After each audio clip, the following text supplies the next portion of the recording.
मैं कर सकता हूँ। हैदर, जब स्टार्ट में आप आए थे पीएसएल में, बहुत यंग थे, तो वक्त के साथ साथ कितना एक्सपीरियंस और क्या क्या सीखने को मिला पीएसएल में, क्योंकि आपने फ्रेंचाइजीज भी चेंज की, प्लेयर्स के साथ भी इंटरेक्शन रहा दुनिया भर के, तो क्या सीखा और आप किस मुकाम पे अपने आप को देखते हैं और क्या खामियां भी आपने कवर की, सामने देख के बताइएगा। हैदर थोड़ी सी कैब ऊपर कर हल्की सी। जब मेरी जर्नी स्टार्ट हुई अंडर 19 में खेला, और उसके बाद जब मेरा पहला सीज़न था इसका पीएसएल का, तो पेशावर ज़ल्मी को मैंने रिप्रेजेंट किया। तो मैं न्यू बिगनिंग थी, तो मुझे कोई इतना आइडिया नहीं था वैसे T20 का, क्योंकि वनडे में सारा ओवरऑल वनडे खेलता आ रहा था। तो जब पेशावर ज़ल्मी में गया तो वहाँ पे जैसे कोचिंग स्टाफ और जैसे जैसे उनके पीएसएल की मैनेजमेंट थी, तो उन्होंने मुझे काफ़ी सपोर्ट किया और काफ़ी उन्होंने ग्रूम किया, जिसमें जितने पुराने प्लेयर्स और सीनियर प्लेयर्स खेले थे, शोएब मलिक और जितने भी थे सारे सीनियर प्लेयर खेले, तो उन्होंने काफ़ी बैक किया था उस टाइम पे, और अल्हम्दुलिल्लाह बेस्ट इमर्जिंग प्लेयर बना था उस सीज़न में। तो उस सीज़न में पाकिस्तान भी खेल गया, तो काफ़ी कुछ सीखने को आपको मिलता है जब आप एक सीनियर प्लेयर के साथ ड्रेसिंग रूम शेयर करते हैं, और जितने भी आपके सीनियर प्लेयर्स आपके खेल होते हैं। जब मेरा पाकिस्तान का डेब्यू हुआ, सारे एक्सपीरियंस प्लेयर खेल रहे थे, हफीज़ भाई थे, शोएब भाई थे, सारे प्लेयर थे। और तो I think one of the best वो मेरा सीज़न था जब स्टार्टिंग में जर्नी में। और तो उसके बाद मेरे आई थिंक 7th सीज़न है पीएसएल का, तो 3 इयर्स मुझे इस्लामाबाद यूनाइटेड के साथ हो गए हैं। और अब सारे जितने भी सीनियर प्लेयर हैं सारे अभी इस्लामाबाद यूनाइटेड में भी हैं, शेडी भाई हैं, माद भाई हैं।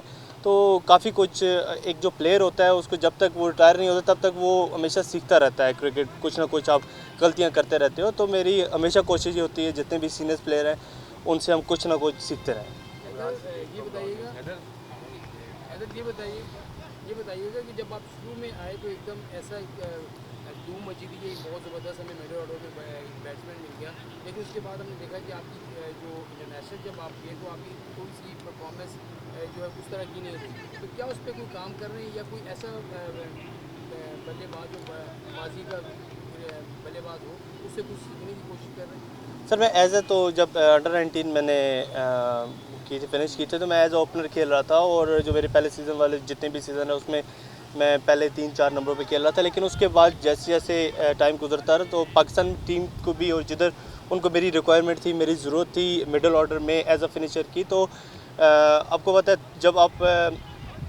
ऊपर वाले नंबर से एकदम आप जब नीचे वाले मिडल ऑर्डर में एज अ फिनिशर आओ तो एक प्लेयर के लिए थोड़ा सा डिफ़िकल्ट होता है। लेकिन पाकिस्तान टीम को ऊपर वहीं पे मेरी ज़रूरत थी, मैं वहाँ पे मुझे खिलाना चाह रहे थे, मैं वहाँ के लिए उनको सूटेबल था। तो अब मेरी यही कोशिश है, अब जिस टीम में मैं खेलता हूँ, जिस टीम को रिप्रेजेंट करता हूँ as a middle order, as a finisher, तो अभी इस्लामाबाद को भी मैं ऐसे ही middle order as a finisher उनको शूट कर रहा हूँ। तो मेरी कोशिश ये है अपनी गेम को इम्प्रूव करने की, और यहीं पे मैं इतना इम्प्रूव करूँ कि आगे अपनी टीम को फ़ायदा दे सकूँ। अगर क्वाइट अ फ्यू टाइम आप सर्किट में खेल रहे हैं, आपके टैलेंट पे तो कोई शुबा नहीं है, लेकिन जब आप आए थे तो आपकी टेक्निक के ऊपर थोड़ी बात थी। तो जो आप लेफ्ट वाली लेग अपनी खोलते हैं मारने के लिए, तो यू थिंक कि उसके साथ आपको फ़ायदा मिल रहा है या आपने उस टेक्निक को थोड़ा सा मॉडिफाई किया है? हफीज़ वॉज वेरी क्रिटिकल कि आपको वो नहीं करना। सर हर बंदे की अपनी एक वो राय होती है, हर बंदे का अपने उससे ही खेलता है, अपने स्टांस से खेलता है, अपने उससे खेलता है। लेकिन मुझे जिस चीज़ पे मैं कंफर्टेबल हूँ या जिस चीज़ से मुझे रन्स मिल रहे हैं, तो मेरी कोशिश ये है, क्योंकि अब एकदम क्योंकि हर प्लेयर का खेलने का तरीका और बैटिंग करने का तरीका डिफरेंट है। शायद मुझे उस चीज़ से मेरी ये हो रहा हो कि मेरी फोर्स अच्छी लग रही हो, मेरा मैं उस चीज़ से मैं स्ट्रगल ना कर रहा हूँ। तो मुझे जो बेहतर लगेगा मैं उसको ही अब इम्प्रूव करने की कोशिश करूँगा। इम्प्रूवमेंट से इम्प्रूवमेंट आपको आती है, और मेरे लिए जो बेस्ट होगा मैं वो करूँगा। जिस तरह मेरा नाम फेजर है, टाइम्स ऑफ कराची से हूँ। जिस तरह आपने कहा कि नंबर कंफर्टेबल नहीं होता कि आप एकदम ऊपर से नीचे आएँ या फिर मिडिल ऑर्डर में खेलें, तो ये नंबर को देखकर हमने देखा है कि नंबर को लेकर बहुत बड़े बड़े प्लेयर्स को हमने कॉम्प्रोमाइज़ करते हुए देखा है। मतलब इतने बड़े नाम है कि जो सिर्फ नंबर की बुनियाद पर टीम में नहीं आते थे कि उनके नंबर पे कोई और बड़ा प्लेयर खेल रहा था, और जब वो टीम में आए तो डायरेक्ट कैप्टन बन गए। तो इस सिनेरियो में एज अ प्लेयर आप क्या समझते हैं कि किस तरह से अपने आप को ग्रूम कर रहे हैं कि अगर नंबर्स पर अच्छे रहेंगे तो बहुत सारे प्लेयर जो है वो टीम का हिस्सा ही नहीं बन पाते, हालांकि वो बहुत अच्छे परफॉर्मर होते हैं। यार ये जवाब दे चुके हैं हैदर। किसी और का सवाल पीएसएल और इस्लामाबाद यूनाइटेड से रिलेटेड कितना है लुक तो फॉरवर्ड बताइए। कर रहे हैं कि इस पीएसएल में अच्छी परफॉर्मेंस दें और नेशनल टीम में कम बैक करें? सर अभी जैसे लास्ट मैच गुजरा था मेरे ख्याल से कोई आई थिंक 65 रन रह गए थे और हम इजीली में अच्छी पार्टनरशिप मिल रही थी।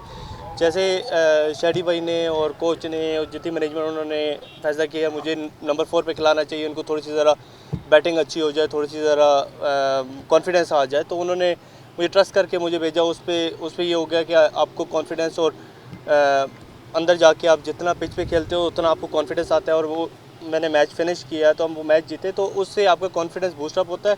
तो उस पर वही कॉन्फिडेंस लेके आप अगले वाले मैचेस में जब भी मेरी ज़रूरत पड़ी, मेरी टीम को 5 पे पड़ती है, 6 पे पड़ती है, 7 पे पड़ती है, वो मेरे लिए मैटर नहीं करता। मेरे लिए मैटर ये करता है मैं अपनी टीम को मैच जितवाऊँ, चाहे जिस नंबर पे जितवाऊँ। अच्छा हैदर, आपने जैसे कहा कि आपको 3 इयर्स हो गए इस्लामाबाद यूनाइटेड के साथ, तो उन 3 इयर्स में कोई ऐसी मेमोरी जो आप बड़ी कौन मेमोरीज वही जो मेरा फर्स्ट था इस्लामाबाद यूनाइटेड के साथ, जो सेमीफाइनल हम जीते थे पेशावर के अगेंस्ट, और one of the best inning थी वो मेरी PSL की, तो आई थिंक वो वाली मैंने रिकॉल करूँ। अच्छा हैदर, अभी आप कह रहे थे कि एज ए ओपनर आगाज़ हुआ आपका पाकिस्तान के अंदर, लेकिन अब हम देखते हैं कि बहुत ज़्यादा मिडिल ऑर्डर हमारा उसको क्लिक नहीं कर पा रहा है इंटरनेशनल मैचेस के अंदर, तो कितना फोकस किया हुआ आपने मिडिल ऑर्डर पर आकर मैच फिनिश करना? सर ये भी दे चुके हैं वो जवाब। किसी और का भी क्वेश्चन है? अच्छा हैदर, अपनी परफॉर्मेंस के हिसाब से आपने कोई पॉइंट आउट की चीज़ें जिस पे आपको काम करने की ज़रूरत है, और फिर नंबर की बड़ी बात हो रही, तो आपके अपने आप को कहाँ कौन से नंबर के ऊपर आप सर ये भी दे चुके हैं। सर मैं ये मेरा सारे पॉइंट दिया? सर परफॉर्मेंस जहाँ पे भी आपकी टीम को ज़रूरत करी, ज़रूरी नहीं होता कि आप जो मिडिल ऑर्डर और जो थोड़ा फिनिशर होता है ना, वो ज़रूरी नहीं होता कि आप वो हर मैच 10 मैचों में 10 में 10 में परफॉर्म करो, लेकिन जिधर आपको चिप इन करना होता है, आपकी टीम को ज़रूरत होती है, उधर आप चिप इन करते हो। तो मेरी कोशिश होती है कि मैं अपना चिप इन करूँ, अपनी टीम को जिताने के लिए पूरी कोशिश करूँ, तो परफॉर्मेंस इंशाल्लाह होगी। चलें जी, थैंक यू सो मच। वो ट्रेनिंग का भी टाइम चलें कर लीजिए आप लास्ट में।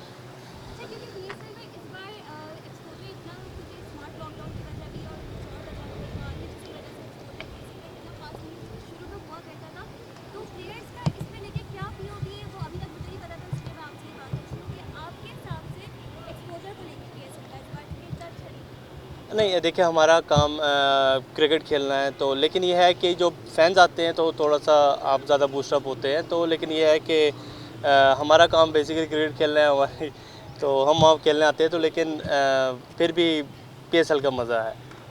Thank you Thank you. So much. Thank you.